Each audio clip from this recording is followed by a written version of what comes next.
শেখ হাসিনার বিচার সারা বিশ্বকে দেখাতে উদ্যোগ নিয়েছে আন্তর্জাতিক অপরাধ ট্রাইব্যুনালের প্রসিকিউশন। জুলাই আগস্টে মানবতাবিরোধী অপরাধে শেখ হাসিনার বিরুদ্ধে আনুষ্ঠানিক অভিযোগ দাখিল হবে আজ। বিস্তারিত জানাতে সরাসরি যুক্ত হচ্ছেন সহকর্মী মিজান আহমেদ। মিজান, সর্বশেষ কি তথ্য আছে আদালত প্রাঙ্গণ থেকে জানাবেন? প্রিয়া, যেমনটি আপনি দর্শকদের জানাচ্ছিলেন, আসলে স্বাধীনতা পরবর্তী বাংলাদেশের বিচারিক ইতিহাসে আজ একটি নতুন মাত্রা যোগ হতে যাচ্ছে।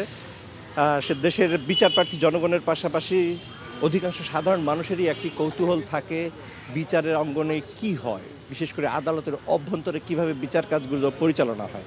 আর সেই ক্ষেত্রে এমন একটি সময়ে সেই বিচারটি সরাসরি সম্প্রচারের উদ্যোগ নিয়েছে আন্তর্জাতিক অপরাধ ট্রাইব্যুনাল, যেই বিচারটি নিয়ে সবচেয়ে বেশি আলোচনা হচ্ছে ৫ আগস্ট পরবর্তী সময়ে।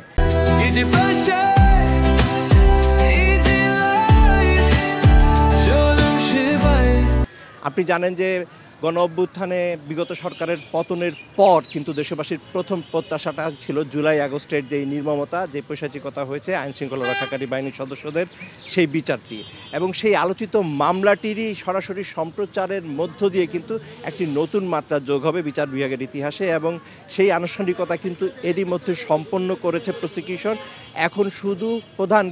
এখন শুধু বিচারপতি মোহাম্মদ গোলাম মর্তুজা মজুমদারের নেতৃত্বে ৩ সদস্যের যে বিচারিক ট্রাইব্যুনাল, সেই ট্রাইব্যুনালের অনুমতি নেওয়ার অপেক্ষায়। একটু পরেই হয়তো সেই অনুমতির আনুষ্ঠানিকতা শুরু হবে। তবে আপনি যেমনটি জানাচ্ছিলেন যে এই আলোচিত মামলাটিতে ৩ জন কিন্তু আসামি রয়েছেন, শেখ হাসিনার পাশাপাশি সাবেক স্বরাষ্ট্রমন্ত্রী আসাদুজ্জামান খান কামাল এবং সাবেক আইজিপি চৌধুরী আবদুল্লাহ আল মামুন।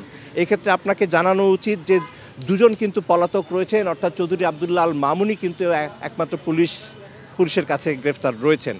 এবং সেই ধারাবাহিকতায় আজকে কিছুক্ষণ পরই তাকে ট্রাইব্যুনালে হাজির করা হবে, এবং ট্রাইব্যুনালে হাজির করার পরই যে তদন্ত প্রতিবেদন 12ই মে জমা দেওয়া হয়েছিল তদন্ত সংস্থার পক্ষ থেকে, সেই তদন্ত প্রতিবেদনটি চিফ প্রসিকিউটরের নেতৃত্বে প্রসিকিউশন টিম আন্তর্জাতিক অপরাধ ট্রাইব্যুনালে নিয়ে আসবেন, এবং নিয়ে আসার পর সেই তদন্ত প্রতিবেদনটি শুনানি শেষ করে তারা কিন্তু এই তদন্ত প্রতিবেদনটি গ্রহণ করার আবেদন করবেন, এবং সেই গ্রহণ করার আবেদনটি মঞ্জুর করার মধ্য দিয়েই কিন্তু আজকের যে আনুষ্ঠানিকতা, সেই আনুষ্ঠানিকতা শেষ হবে। তবে এর মধ্যে একটি তথ্য আপনাকে জানানো উচিত যে কখন কয়টার সময় এই সম্প্রচারটি শুরু হবে তা এখন পর্যন্ত আমরা জানতে পারিনি, এবং আজকের এই মামলার বেশ গুরুত্ব বিবেচনায় নিয়ে নিরাপত্তার কড়াকড়িটা খুব বেশি, যার কারণে এখনও আমরা ট্রাইব্যুনালের বাইরে থেকেই কিন্তু আপনাকে এই তথ্যগুলো দিচ্ছি। সামনের সময় হয়তো আমরা ভেতরে ঢুকতে পারবো, এবং ভেতরে ঢুকে আরও বিস্তারিত তথ্য আপনার মাধ্যমে দর্শককে জানাতে পারবো। তো এই ছিল আজকের এই আলোচিত মামলার সবশেষ তথ্য। ফিরে যাচ্ছি স্টুডিওতে প্রিয়া আপনার কাছে। মিজান, আপনাকে ধন্যবাদ।